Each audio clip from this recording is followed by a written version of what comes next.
I never thought a family photo could cause so much pain. But standing in my father's grand Victorian home that Easter Sunday, watching my stepmother Diana orchestrate her perfect family portrait while my children sat quietly in the corner, I felt my heart breaking all over again. "Mom, why can't we be in the picture with Grandpa?" whispered Sophie, my 7-year-old daughter, her dark curls framing a face that was trying so hard to understand. Beside her, 5-year-old Marcus clutched his sister's hand, his eyes fixed on the floor. They were both dressed in their Easter best, outfits I'd spent hours choosing, hoping that maybe this time they'd be included. I'm Catherine Chen Martinez, Kate to most people, and at 34, I'd achieved everything my father once dreamed for me: a successful career as a corporate lawyer, a beautiful home in the suburbs, and a loving family. Everything except his approval, apparently. "Sarah, James, come stand by your father," Diana called out to her biological children, both teenagers with the same blonde hair and blue eyes she prized so much. "Catherine, you can wait in the living room while we do the main family photos." Main family photos. The words hit like a physical blow.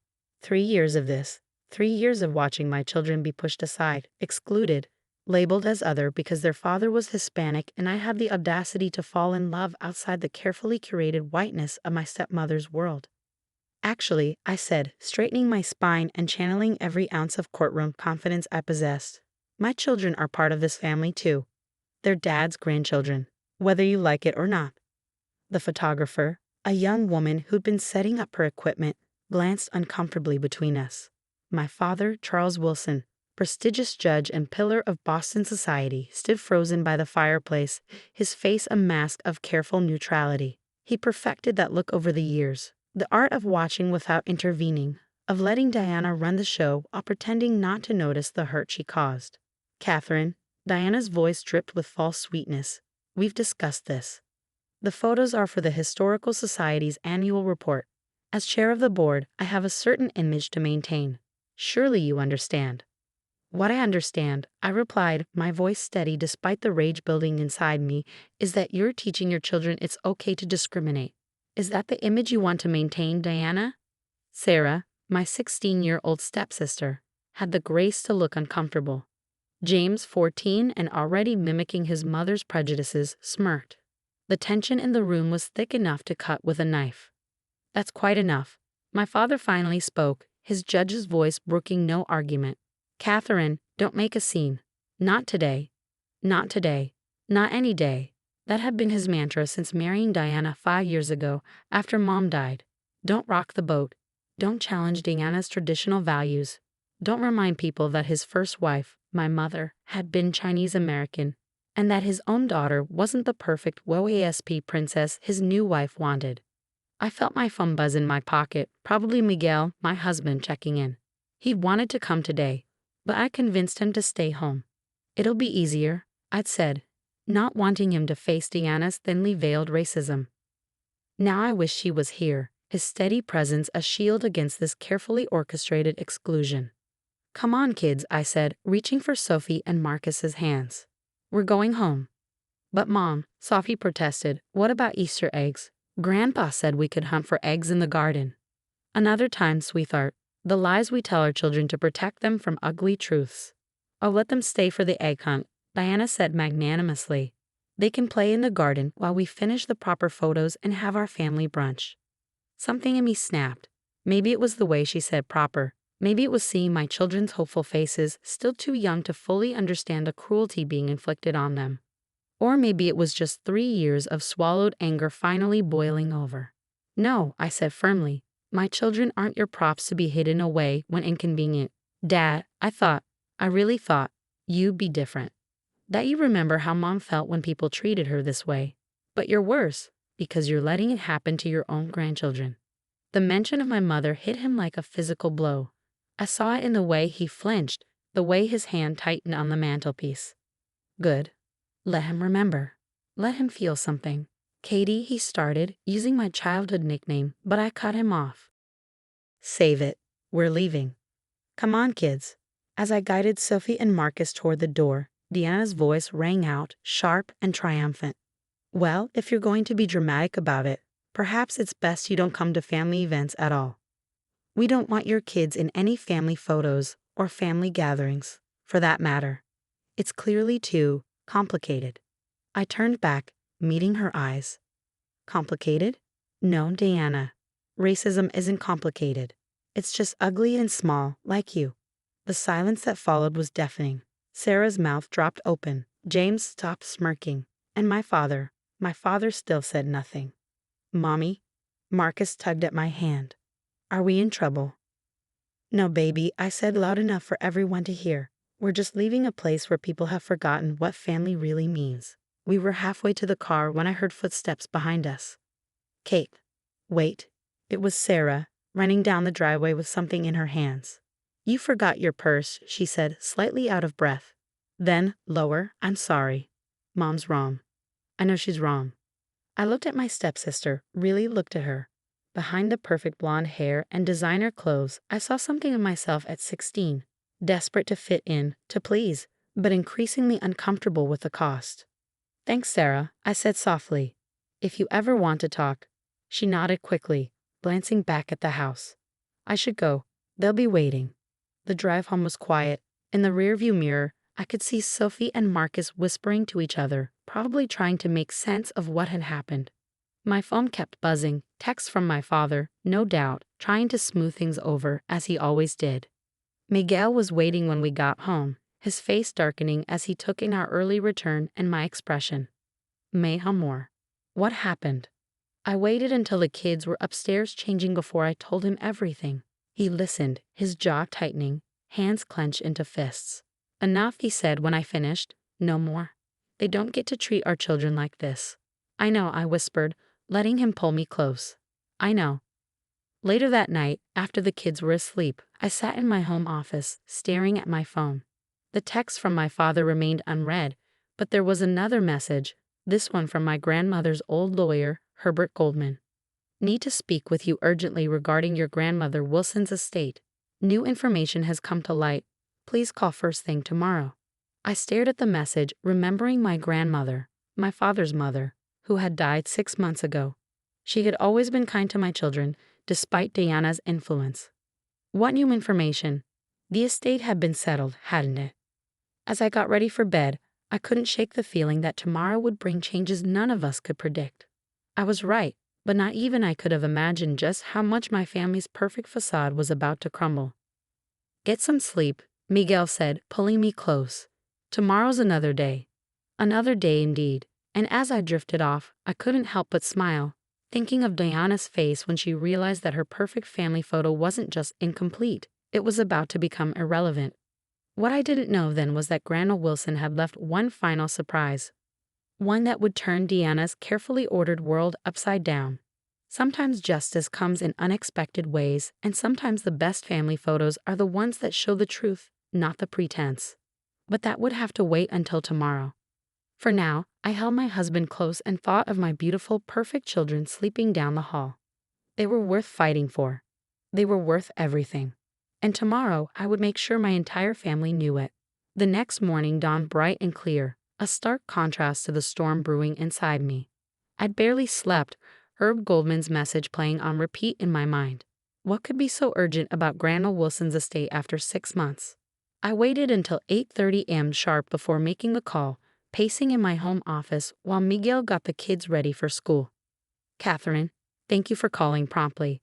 Herb's familiar voice was serious, none of his usual warmth. Are you somewhere private? Yes, in my office. What's this about, Herb? Your grandmother came to see me 2 weeks before she passed. She wanted to make changes to her will, significant changes. She also left me a letter with explicit instructions not to reveal its contents until 6 months after her death, unless, he paused. Unless what? Unless Diana Wilson continued, and I quote, her campaign of exclusion against Catherine's children. Your grandmother was quite specific about what would constitute such behavior.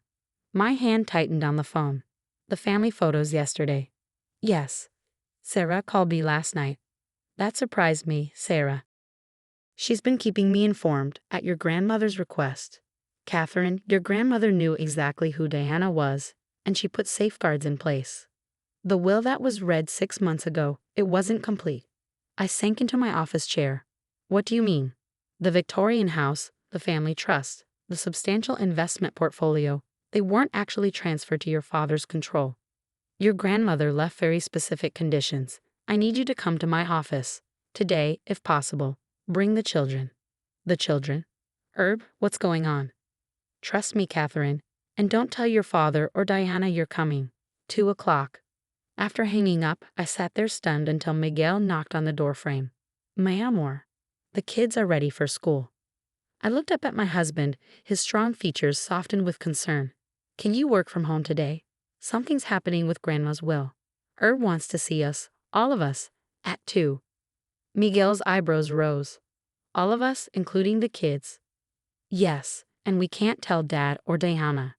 He nodded slowly. I'll call the office. The morning crawled by. I canceled my afternoon appointments, citing a family emergency. By 1:45, we were pulling up to Herb's downtown office building, Sophie and Marcus excited about missing school, but confused about why we were visiting Grandma's lawyer. Herb's secretary showed us straight in. The old lawyer stood to greet us, his face breaking into a genuine smile at the sight of the children. My goodness, they look just like her photos, he said softly. Photos? I asked. Herb nodded, gesturing for us to sit. Your grandmother kept photos of them everywhere in her private study, the ones Diana didn't know about. He pulled out a thick folder. Catherine, what I'm about to show you will change everything. But first, I need you to watch something. He turned his computer monitor toward us and pressed play. My breath caught. There was Grandma Wilson sitting in this very office, looking tired but determined. Catherine, my darling granddaughter, she began, if you're watching this, it means Diana has continued her abhorrent behavior toward you and your beautiful children. I should have spoken up sooner. I should have stopped it years ago, but I can make it right now. I felt Miguel's hand slip into mine as my grandmother's recording continued. The will that was read was only part of the story. The Victorian house, the family investments, the trust, they were never meant for Charles, not really. I left him as trustee on one condition, that all my great-grandchildren be treated equally. If that condition was broken, everything reverts to you, Catherine. You become sole trustee with full control. I heard Miguel's sharp intake of breath. The Victorian house alone was worth millions. There's more, Grandma continued. Diana thinks she knows everything about our family's history, about our legacy. She's so proud of her position at the Historical Society. Show her the envelope marked Family History, Herbert. Show everyone who we really are. The video ended. With trembling hands, Herb pulled out a large manila envelope. Inside were photographs, old ones, dating back to the early 1900s. Your grandmother wanted Diana to see these, Herb said, laying them out, specifically this one. The photograph showed a group of people standing in front of what was clearly an earlier version of the Victorian house. But what made me gasp was the woman in the center, an Asian woman in early 1900s dress, standing proudly beside a white man in a suit. That's your great-great-grandmother, Catherine. Your grandmother's grandmother. She was Japanese. The man beside her is your great-great-grandfather. Their marriage caused quite the scandal in Boston society at the time. I stared at the photo, pieces clicking into place. But the family always claimed that the Wilson line was pure New England stock. Yes, Diana was quite taken with that idea. Your grandmother found it amusing in a bitter way. She watched Diana erase our family's true history just as she tried to erase your children from it. Does Dad know? No. Your grandfather kept it quiet, ashamed of his own mixed heritage. Your grandmother didn't discover the truth until after he died. She planned to reveal everything at Christmas, but then she got sick. Sophie had wandered over, peering at the photographs. Mommy, she looks like us. Yes, Maija, she does, Miguel said softly. Herb pulled out more documents. The house, the trust, everything. It's yours now, Catherine. Your grandmother left very explicit instructions. Diana and Charles can continue living there, but only if they acknowledge all the great-grandchildren as equal family members. Otherwise, they have 60 days to vacate. I sat back stunned. Dad will fight this. He can try, Herb said grimly, but your grandmother made everything ironclad. She also left this for you. He handed me an envelope. Her personal letter. She asked that you read it alone.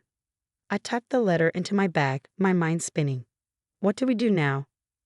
Now? Herb smiled. Now we call a family meeting. Your grandmother was very specific about this too. She wanted everyone present, including the Historical Society board, when the truth came out. The board? Miguel asked. Oh yes. She resigned from it shortly before her death, but not before documenting years of Diana's discriminatory practices. She thought the board might be very interested in learning about their chair's selective interpretation of history. As we left Herb's office, my phone buzzed. A text from Sarah.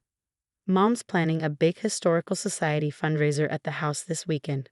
Some big announcement about the family legacy. Please tell me you're coming. I showed the message to Miguel, who actually laughed. Perfect timing, no? Poetic? I agreed, looking at my children, chattering excitedly about the photos of their long-ago relative. I felt something shift inside me. This wasn't just about money or property. This was about truth, about legacy, about showing my children they had nothing to be ashamed of. I texted Sarah back. We'll be there. All of us. Then I called Erg. The fundraiser this weekend. Can we do it then? Your grandmother would have loved that, he chuckled. I'll make arrangements. That night, after the kids were asleep, I opened my grandmother's letter. Her familiar handwriting brought tears to my eyes. My dearest Catherine, by now you know the truth about our family, about my decision, about everything. I'm so sorry I didn't stand up to Diana Stinner. I watched her hurt you and those precious children, and I stayed quiet, telling myself I would fix it later. We always think we have more time, don't we? But you, my brave girl, you never stayed quiet. You fought for your children, for their dignity, just as our family has always done. That strength, that courage to love across boundaries, it's in our blood. I've left you the house and the trust not because you need the money, though it's rightfully yours, but because you understand what they represent. Our true legacy isn't about maintaining some false image of perfection. It's about love that breaks down walls, about family that transcends prejudice. Show them who we are, Catherine. Show them all. All my love, Grandma. I pressed the letter to my chest, tears flowing freely now. Miguel found me like that, curled up in our reading chair. You okay, my amor? I showed him the letter. After reading it, he pulled me close. Your grandmother was a wise woman. I just keep thinking about Dad, I admitted. All these years, he let Diana shame our heritage, our history. He let her treat the kids like they were somehow less than family.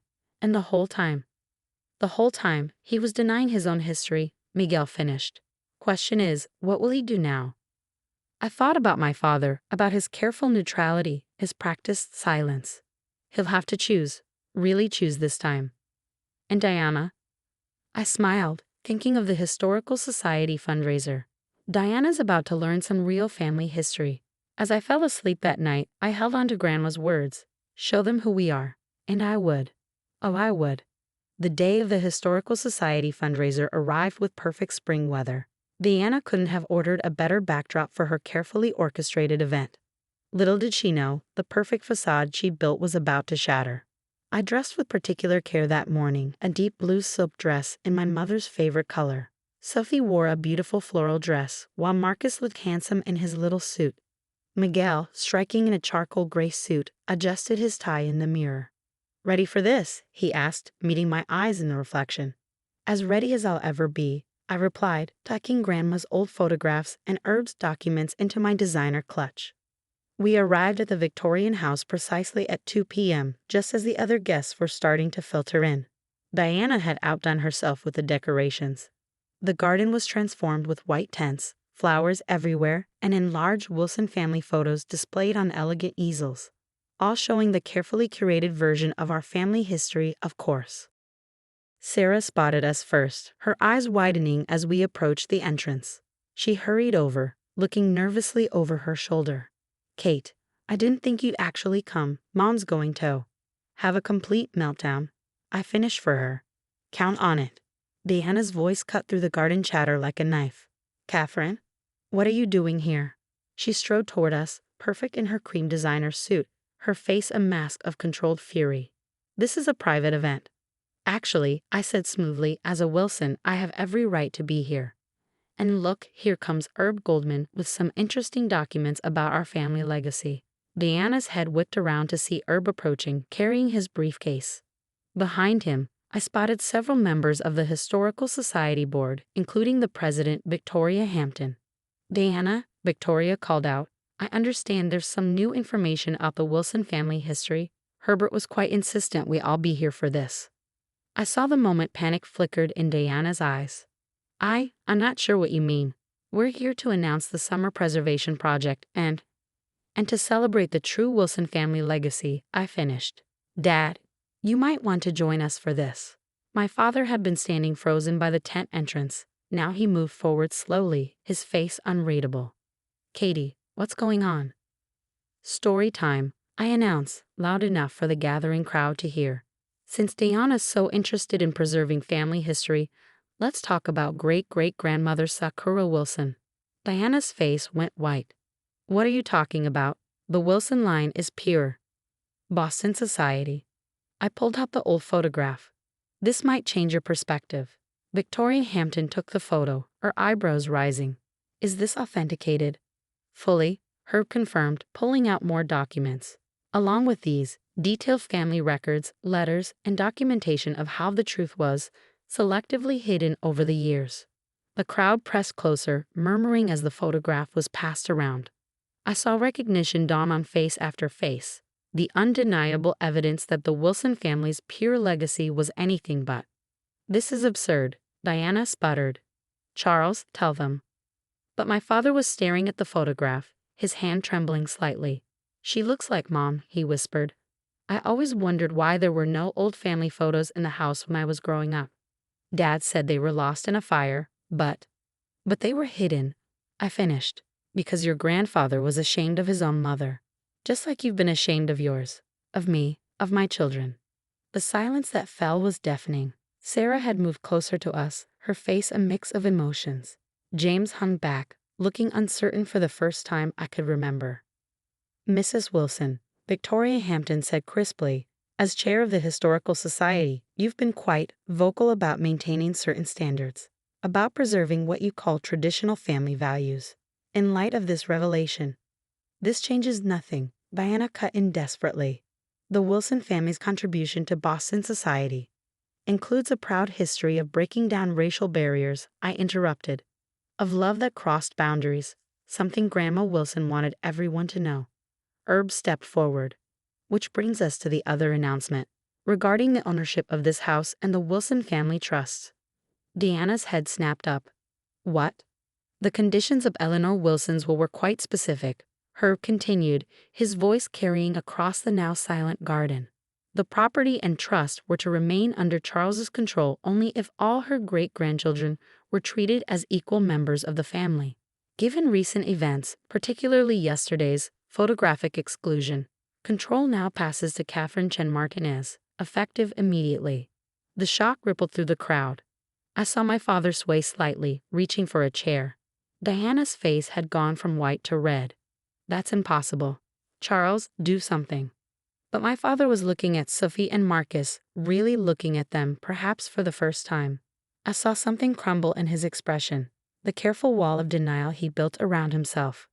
"They have her eyes," he said softly. "Mom's eyes. How did I not see it before?" "Because you chose not to," I replied, equally quiet. "Just like you chose not to see what Diana was doing to your grandchildren, to your legacy. You can't just take our home." Diana shrieked. "Actually, she can," Herb interjected.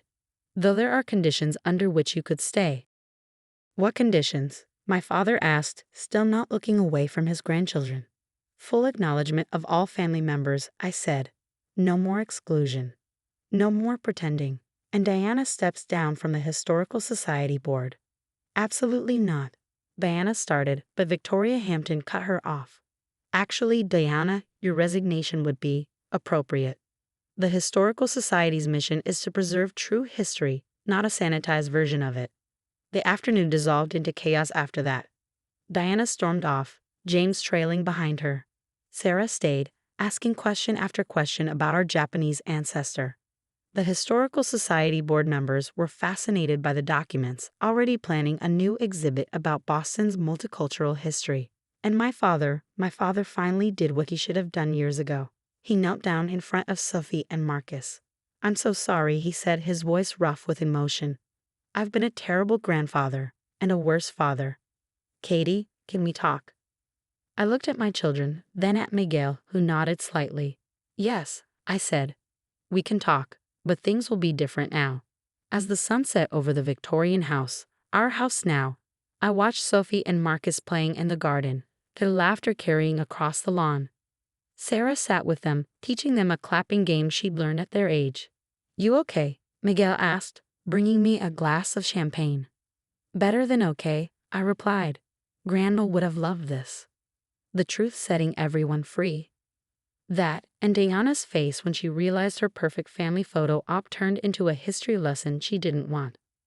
Miguel chuckled, then grew serious. What about your father? I watched Dad across the lawn, still talking with Herb, occasionally glancing at the children with a mix of regret and hope. That's up to him now, I said. But at least he's finally seeing clearly. The sun sank lower, casting long shadows across the garden where generations of Wilsons had walked before us, including a brave Japanese woman who dared to love across boundaries, whose courage had rippled down through the years to this moment. I touched the photograph in my clutch, smiling. Sometimes the best family portraits aren't the ones we pose for, but the ones that show us exactly who we are. 6 months after the Historical Society fundraiser, the Victorian house felt like a different place. Gone were Diana's stuffy antiques and traditional decor. Instead, the walls now proudly displayed a mix of family photographs, old and new, including a prominently placed portrait of great-great-grandmother Sakura Wilson. Diana, true to form, had refused our conditions and moved out within the 60-day deadline, taking James with her. They relocated to her sister's place in Connecticut, where she apparently continues to complain about how diversity ruined her family. But her influence over Boston society had crumbled along with her carefully constructed facade. My father, however, surprised everyone by choosing to stay in the small guest house at the back of the property. I have a lot to make up for, he'd said. Let me start by being close to my grandchildren. Today, watching him teach Marcus how to plant tomatoes in the garden while Sophie sketched them from the patio, I could hardly believe the transformation. Grandpa, look, Marcus called out, holding up a worm. Can we keep it? Ask your mother, Dad laughed, shooting me a glance that held none of his former restraint. She's the boss now. The worm can stay in the garden where it belongs, I called back, smiling.